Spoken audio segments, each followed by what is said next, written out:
अनुच्छेद 13 क्या है? आइए इस पर हम आज विस्तृत रूप से थोड़ा सा चर्चा करते हैं या बात करते हैं। दोस्तों नमस्कार। आज फिर से आपको एक अलग विषय को साथ में लेकर के थोड़ी देर के लिए आए हैं। तो आज हम बात करेंगे संविधान का अनुच्छेद 13 क्या है। अनुच्छेद 13 के अनुसार संविधान लागू होने के दिनांक से पहले जितने भी धार्मिक ग्रंथ, विधि, कानून जो विषमता पर आधारित थे उन्हें शून्य घोषित किया जाता है। व्याख्या इस कानून के अनुसार बाबा साहब ने सिर्फ एक लाइन में 2500 सालों की उस व्यवस्था और उन कानूनों की किताबों को शून्य घोषित कर दिया जो इंसानों को गुलाम बनाने के लिए इस्तेमाल की जा रही थी। जैसे संविधान लागू होने से पहले भारत में मनुस्मृति का कानून लागू था। मनुस्मृति के अनुसार भारत के शूद्र व अतिशूद्र और महिलाओं को शिक्षा का अधिकार, संपत्ति का अधिकार नहीं था। इसके अलावा मनुस्मृति के कानून के अनुसार शूद्र वर्ण को सिर्फ ब्राह्मणों की निस्वार्थ भाव से सेवा करने के लिए ही इस्तेमाल किया जाता था और अतिशूद्र लोगों को सार्वजनिक तालाब से पानी पीने तक का अधिकार नहीं था। यह विषमतावादी कानून इतनी कठोरता से लागू था जिसे पढ़कर बाबा साहब का हृदय कांप उठा। बाबा साहब ने इस मनुस्मृति के कानून का अध्ययन किया तो पाया कि भारत की महिलाएं दोहरी गुलाम हैं। उन्हें तो सिर्फ इस्तेमाल की वस्तु ही समझा जाता था। इसके अलावा सती प्रथा, बाल विवाह, बेमेल विवाह, विधवा जीवन, मुंडन प्रथा आदि क्रूर प्रथाएं लागू थी। ये प्रथाएं इसलिए लागू की गई ताकि ब्राह्मणों द्वारा निर्मित जाति व्यवस्था मजबूत बनी रहे और शूद्र व अतिशूद्र लोगों की गुलामी मजबूती से बनी रहे। 19वीं सदी में Jyotirao Phule, Savitribai Phule, William waiting, Lord Macaulay आदि विद्वानों ने अपने अपने स्तर पर बहुत कोशिश की इस व्यवस्था को ख़त्म करने की, लेकिन राष्ट्रीय स्तर पर डॉक्टर बाबा साहेब अम्बेडकर ने अपनी विद्वता के दम पर 25 दिसंबर 1927 को इस मनुस्मृति नामक विषमतावादी जहरीले ग्रंथ को आग लगा दी और अछूत लोगों को महान में पानी पीने का अधिकार दिलवाया। इसके बाद बाबा साहब ने पूरे भारत में घूम घूम कर मनुस्मृति से प्रभावित शूद्र व अतिशूद्र लोगों की वास्तविक स्थिति का परिचय करवाया।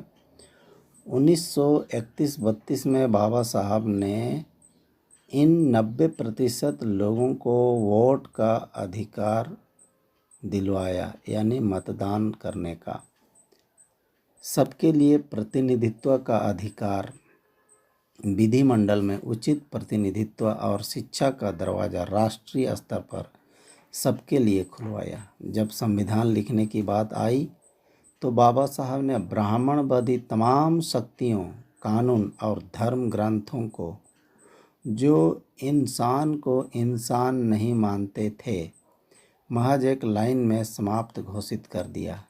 इसी संविधान में बाबा साहब ने SC, ST, OBC और इनसे धर्म परिवर्तित माइनॉरिटी के लिए 69 आर्टिकल या अनुच्छेद लिखकर इन्हें अलग अलग क्षेत्र में कुछ विशेष अधिकार दिए।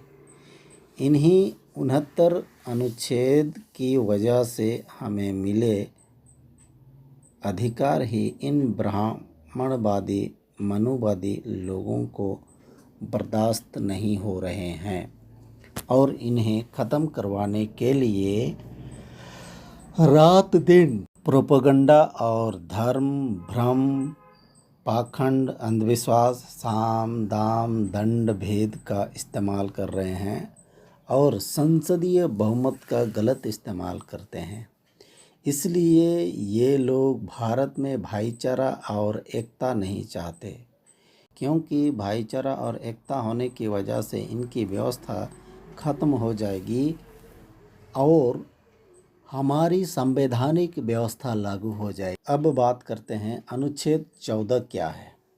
अनुच्छेद 14 के अनुसार ऐसा कोई भी कानून फिर से लागू नहीं होगा और ना ही बनेगा जो इंसानों के साथ विषमतावादी व्यवहार करे और उनको बद से बदतर जिंदगी जीने के लिए मजबूर करे। अर्थात भारत के सभी नागरिकों को समान मानते हुए ही विधि या कानून लागू किए जाएं या बनाए जाएं।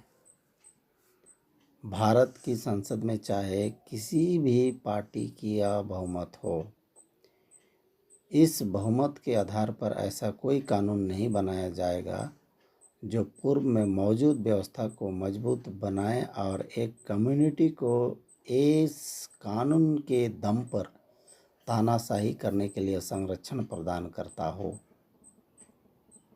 इसलिए अनुच्छेद 14 सब भारतीयों के लिए एक समान विधि संहिता उपलब्ध करवाता है और किसी भी विषमतावादी कानून बनाने के लिए रोकता है, चाहे संसद में कितना भी बहुमत क्यों ना हो। कृपया इस वीडियो को कम से कम 2 बार देखकर अपने परिवार, रिश्तेदार व सगे संबंधियों को ज़रूर भेजें और ज़्यादा से ज़्यादा वायरल करें। वीडियो को पूरा अंत तक देखने के लिए धन्यवाद।